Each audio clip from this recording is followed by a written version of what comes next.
we're here with Frank Powell today, a private landowner in Jefferson County. Frank, do you want to tell us a little bit about this land and how you acquired it and what condition it was when you bought it?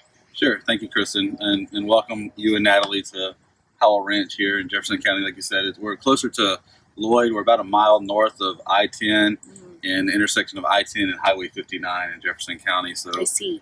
Back in March of 2018, my wife and I, we purchased 13 acres from the family that owned this particular land for the last 20 plus years. They owned this land and they used it for recreational purposes, primarily for hunting, and they leased out it for hunting purposes also over the past 20 plus years.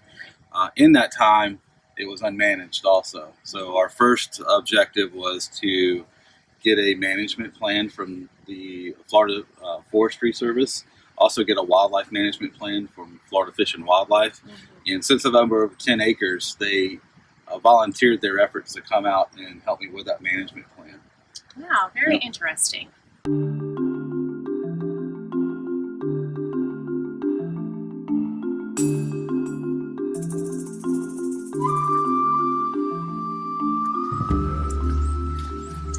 So Frank, we are here at this pine stand. Can you tell us a little bit about what you've done to manage this area? Sure. So when we purchased the property in March of 2018, like we talked earlier, I observed that through the aerial photography, and I did some due diligence on the aerial photography, and this pine stand is a loblolly pine stand. It's approximately 25 years old. The problem is when I had Tall Timbers come out here and Florida Forestry Service come out here to do an assessment for me of when can I run prescribed fire through this 4-acre pine stand. They observed that I had, one, way too many sweet gums, and two, the canopy density was way too thick. So I did have an area where the fire could actually be removed. So what I did is I contracted a small timber company here in actually Lloyd, Florida. With my wife, we removed about 1,300 trees with chainsaws and the actual forestry equipment. This took about 6 months to do. The sweet gums took about 3 or 4 months, and then the timber harvesting just about a month or so. The one doing the timber harvesting and then doing the cleanup after the timber harvesting. So we are still looking to burn. This has not seen fire. You can see some of the trees have no markings of any type of fire or never had fire before. So I'm going to be working back again with Tall Timbers and possibly U.S. Fish and Wildlife and some other representative land managers. The good thing about when you put fire on the ground, you have a lot of volunteers to help you. So it's a pretty good opportunity that we have. So I'm going to put fire to this hopefully March, April, and then start a fire regime, about a 1 to 2 year fire regime on a routine basis to get this in more of a restoration mode and get it into more management mode. So I'm still looking about 3 years away from this loblolly pine stand being in full management. And can you tell us a little bit about what fire does for this sort of habitat? Sure. So what I'm going to be managing this land is more from a recreational standpoint also. I have some game cameras, 4 game cameras around here, and I can share some of those photos with you. The primary game that I see on here is wild turkey and also white-tailed deer. So working with University of Florida IFAS and Tall Timbers, they recommend about a 1 to 2 year fire regime to maintain that habitat for the white-tailed deer and turkey. Very cool. Yep. All right, Frank, can you tell us what kind of area we're in right now? Sure, no problem. So we were just in the pine plantation, the loblolly pine plantation a couple minutes ago, and then we transferred to a different ecozone. This is a mixed hardwood and old growth pine. You'll see some of the larger pines right next to you. Some of these are the shortleaf pine, which is very similar to the longleaf pine.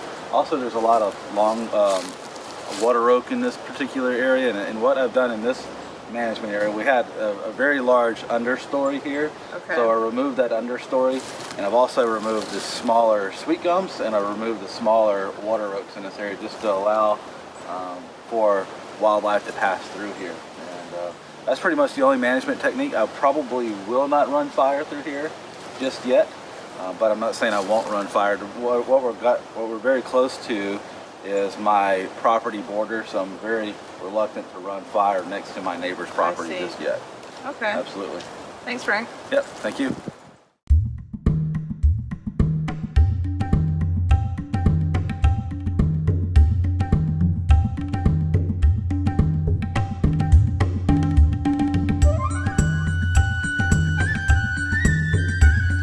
So Frank, another part of land management is removal of invasives and exotics. Have you experienced any of that on your property? Yeah, thank you, Kristen. I appreciate it. So when we started the restoration, we had to remove two actual scenarios. We had to remove some debris that was left over here from previous landowner. That included a lot of fencing, a lot of radial tires. So I would say 99% of the debris is removed from this parcel of land. And also, I would say about 95% of invasives have been removed from this particular parcel of land. One of the invasives that I'm watching is right behind us, and this is a lagodium. This is a Japanese climbing fern right here. I have it in two spots. This is a very small spot here on the parcel that I have. I actually will be removing this weekend, and that will administer removal of probably some of the climbing mechanism. Part of it is the actual sweet gums that you're standing next to right now, these smaller sweet gums. I will remove those, and I will also come back with I'll hand remove the lagodium, and I will actually use a herbicide to keep the lagodium down. The other species that I would say I've got 99% removal of on the parcel is coral ardesia.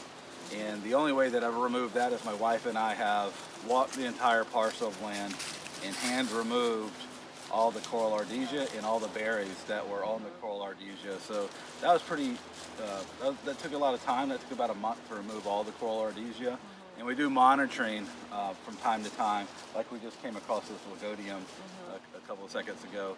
We do monitoring of the property to ensure that the coral ardesia hasn't popped up or the lagodium has popped up. So this is a great opportunity to look at this particular species right here. So thank you for that question. I appreciate it. Thanks, Frank.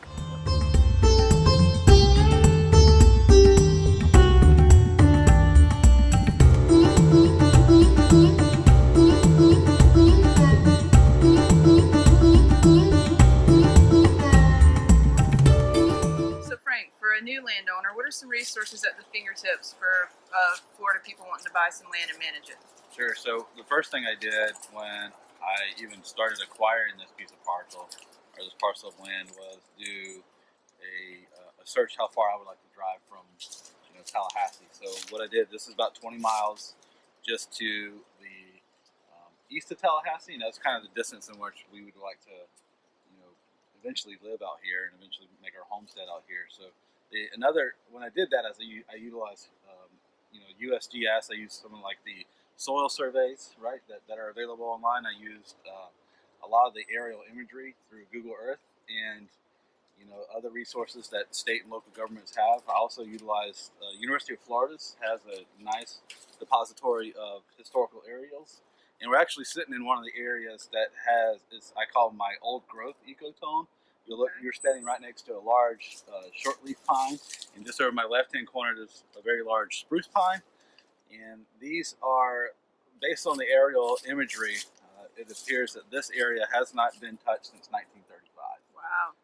When I say it hasn't been touched, I don't believe fire has been through this area also. Okay. So when I had tall timbers out here, and I had Florida Fish and Wildlife and Florida Forestry Services out here, they all give me the same type of recommendation for this area due to the old growth of this particular ecotone.